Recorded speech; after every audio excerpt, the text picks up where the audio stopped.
person on a spiritual path will often feel like a failure because they haven't achieved society's markers of success on society's timeline.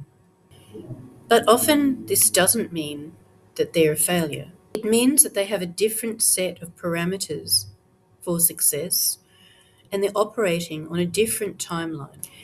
People born into a spiritual path have often felt different from others from a very young age. They are often born with a specific kind of identity, one that already has a rich inner world, a profound imagination, and an inner knowing about things that they haven't been taught by society. The majority of people take on an identity from society. They absorb and copy all the values, goals, and ambitions that society say they should have, and they think that this is their authentic self. So most people's true self becomes buried under layers of society's social conditioning. But the spiritual person is seeking what Carl Jung calls individuation. They can't take on what society wants them to be because this would require abandoning the embryonic true self that they were born with. Their inner voice and inner knowing is protecting that embryonic authentic self so that it can have a chance to develop. If they took on society's identity, it would lead to their breakdown later on in life. So the spiritual person experiences a delay in their mainstream development caused by the refusal to take on society's identity. This delay is not laziness or stagnation or failure. It provides time and space for the true self they were born with to develop and grow. So instead of building social structures, they build deeper psychological and spiritual structures that act as a strong foundation. They do this by first asking the hard questions, such as who am I? How much of myself is authentic and how much was just handed to me by society? What do I choose to keep and what do I choose to let go of? And what are my real values, goals, and ambitions in this life? Those who experience career and social success early on often experience a midlife crisis, which includes a psychological collapse and or feelings of emptiness about their achievements later in life.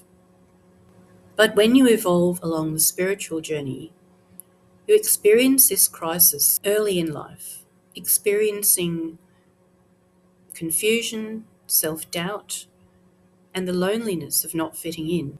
They don't collapse later because they've built strong foundation early in their life. Those who choose the spiritual path can often see through the fake and superficial things in society, often feel a sense of emptiness around the things they're told to strive for, such as wealth, popularity, and status. Jung called this the burden of consciousness because he said that greater awareness early on leads to more suffering in life. When a person can see through the illusions that society relies on to maintain a mainstream reality, they can't really participate in that reality. They can't play society's games that they don't believe in, or chase status that they don't respect, or muster enthusiasm for a life direction that seems hollow and meaningless. So they withdraw psychologically. This may look like failure or laziness or antisocial behaviour from the outside, but really they're withdrawing their energy so they won't waste it chasing things they don't believe in. Their spirit will sabotage external direction that threatens internal integrity. The approved fast track to material success is not what the spiritual journey is about. You don't simply absorb society's rules, you have to question them. The spiritual person is not being left behind. They are on a different timeline, and your path will lead to a different kind of success in the future. A person on the spiritual journey will often be rejected by mainstream people, and so they will have to endure a lot of loneliness. This is not a punishment, but a crucial part of your development. Inner spiritual complexity makes shallow or fake connections feel worse than no connection at all. They may feel like an alien, misunderstood, ignored, and dismissed because they refuse to learn society's rules and play society's games. Because of this, they can't communicate on most people's level. Carl Jung said that this signals a critical moment for the individuated soul. There's a temptation to break in their 30s and give up the path of individuation in order to fit in and belong. This has a cost. If you give up, this will create a shadow side and cause you to experience bitterness, anger, and hatred for abandoning your true self.